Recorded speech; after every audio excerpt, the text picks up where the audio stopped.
Sa panahon ng bagong tipan, ang tinatawag na bahay ng Diyos, hindi na yung gawa ng kamay. Ang tinatawag na bahay ng Diyos, yung kongregasyong Kristiyano. Pakinggan nyo, basahin natin. Sa 3 ng unang Korinto, versikulo 16, basa. Hindi ba ganinyo nalalaman na kayo'y templo ng Diyos at ang Espiritu ng Diyos ay nananahan sa inyo? Tanyo, ang templo ngayon, hindi na yung kagaya nung ginawa ni Solomon na kahoy at bato. Ang templo ngayon, yung kongregasyong Kristiyano. Yan ang templo. Di nyo ba alam na kayo'y templo ng Diyos at ang Espiritu ng Diyos ay nananahan sa inyo? Sabi ng Biblia. Kaya ngayon, ang dapat na paggawin mong mas maganda, yung organisasyon, yung samahan, yun ang dapat hindi hahapay-hapay. Dapat isang samahang konkreto na hindi kayang gibain ng kahit na sinong puwersa sa lupa. Yan ang dapat nating maintindihan, mga kapatid. Kaya, sa ating panahon naman, hindi naman ako nagsisikap magpagawa ng bahay na may ginto pa, no? Hindi ako nagsisikap doon. Ang sinisikap ko ay lumaki ng lumaki, lumago ng lumago ang mga taong walang bisyo, walang nangangalon niya, walang naglalasing, mga taong gumagawang may takot sa Diyos. Yan ang paramihin, yung mga taong maglilingkod ng tapat, sapagkat sa paningin ng Diyos, ito'y napakadakilang templo para sa Kanya na tinatahanan ng Kanyang Espiritu. Yan ang dapat niyong maintindihan, mga kapatid. Kaya, ang dapat itayo ngayon, yung mga taong nakalugmok sa kasalanan. Hindi yung kahoy at simento, no? Ang katunayan hindi doktrina yan, walang apostol na nagpatayo ng templo. Amen? Oh. Diba? Si Pablo nakarating sa Asia Minor. Nakarating siya sa Smyrna, sa Pergamo, sa Tiatira, sa Sardis, sa Laodicea, sa Athens, sa Greece nakarating si Pablo. Kung doktrina yung pagpapatayo ng templo, sana nagpatayo siya ron. Naintindihan nyo ba?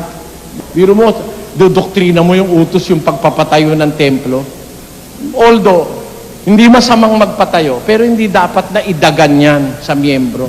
Paniwala ko, ang pangunahin nating pasan, yung pagpapalaganap ng aral para makahikayat ng lalong maraming mga taong pupuno sa templo espiritual ng Diyos. At yan ang samahan ng mga mananampalataya. Magagawa natin yan, mga kapatid, kung i-offer natin sa Diyos ang paglilingkod na the best. Ako, naiisip ko talaga nung ako ay nasa high school, I did my best. I did my best, but I guess my best wasn't good enough. Back where we were before, nothing ever changes. Back to being strangers, wondering if we ought to stay or head on out of the door. Just once. Ayan. Dapat, if you have the time, do your best. Alam nyo, nung nasa high school ako, laging ginagawa ko yun. I have done my best. Sa theme writing, hindi naman sa pagbubuhat ng bangko, I am the best. Sa theme writing. Kaya naging paborito ako nung aming principal sa high school Ginawa akong assistant principal. Ako nasa office. Kasi, I do my best. Sa pakikisama, meron akong teacher, si Mr. Kaisip. Sinulatan si Papang. Akala ko ano yung sulat, pinadala sa akin. Eli, dala mo sa tatay mo to, Yes, sir. Pagdating sa bahay, tuwa si Papang nung mabasa yung sulat. Sabi, yung anak mo, very cooperative. Ngayon lang ako nagkaroon ng ganyang kasipag na estudyante. Yan sabi ng teacher ko.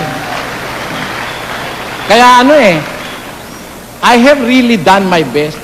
Nung magkamalay ako sa katwiran, Sabi ko, kung sa mga bagay na panlupa, ginawa ko yung the best that I can do, the more that I have to do my best dahil na nakakilala ako ng katwiran sa paglilingkod naman sa Diyos. Yun naman ang aking, tingnan niyo mga kapatid, paminsan-minsan di naman siguro magiging kasalanan sa Diyos yun. When I read the Bible, when I start reading the Bible, I dedicated the best of my time. Nagbasa po ako ng Biblia 17 anyos. Pag nagbabasa ako, ayokong may istorbo. Mag-uumpisa ako ng alas 7 ng gabi, natatapos akong alas 4 ng madaling araw. Walang tulog. May papel ako at saka ballpen. Lahat ng mabasa ko, dapat kong tandaan, sulat akong sulat. Isang makapal na notebook ako, susulat. Di pa uso computer nun eh. Awa ng Diyos, nyo? Awa ng Panginoon Diyos. Ano nangyari? Napamahal sa akin yung Biblia. Halos nakabisado ko yung mga kailangang tandaan talata sa Biblia, di ba? O, ito ba pagyayabang o kayo ba ang saksi o mga kapatid o pagyayabang ba ito o ano ba? Na natandaan ko ba ang Biblia o hindi? Because I did my best. I did my best. Mahal na mahal ko yung Biblia ko. Ang katunayan, yung kauna-unahan kong Biblia, 40 taon na ngayon, nandyan sa museum, buo pa. Yung pangalawa, nandyan pa rin. Yung pangatlo, nandyan pa rin. Ang mga Bibliang pinagpuyatan kong saliksikin sa matagal na panahon. Kung hindi siguro talagang dedicated yung ginawa kong pagbabasa, siguro, kagaya lang ako ng ibang mga mangangaral, saka mga leader ng relihiyon, na hindi makalabas, hindi makapagbukas ng programang pwedeng tanungin at usisain ng tao ang kanilang nalalaman. Di ba ganon, mga kapatid? Oh. Kasi, nagbunga yon yung aking pagmamalasakit na malaman talaga yung sinasabi ng kasulatan. Pero, I believe I should have done more. Humbly I speak before you. I believe I should have done more. Naniniwala ako na may mas magagawa pa ako. Kaya lang, nasa akin na rin yung mga pagkukulang. Kasi pag bata ka pa, minsan di mo nare-realize yung dapat mong ma-realize eh. Kung minsan kung kailan ka matanda na at medyo mahina ka na, saka mo naiisip, ba't ba hindi ganun ang ginawa ko? Kung maibabalik ko lang ang dating inog ng mundo. Yun eh. Yun eh, kanta ng matatanda yun eh. Kung maibabalik ko lang. Kung pwede mo nga ibalik lang, hindi mo na nga maibabalik eh. Kaya sinasabi ko sa mga bata, ngayon pa lang mag-umpisa na kayo. Magbasa kayo ng Biblia. Gawin nyo yung pinakamagandang magagawa nyo. Umawit kayo na may gusto. Manalangin kayo the best way you can. Dumalo kayo the best way you can do it. Kayo yung magpasalamat the best you can do it. Hindi ang the best, yung mga suot. Hindi yun ang dapat the best. Unang-unang dahilan, sapagkat ang ating Diyos ay dakila. Dakila ang ating Diyos. Ibigay natin sa Kanya yung pinakadakila na magagawa natin. Gaya ng ginawa ni Solomon at gaya ng ginawa ng mga unang Kristiyano.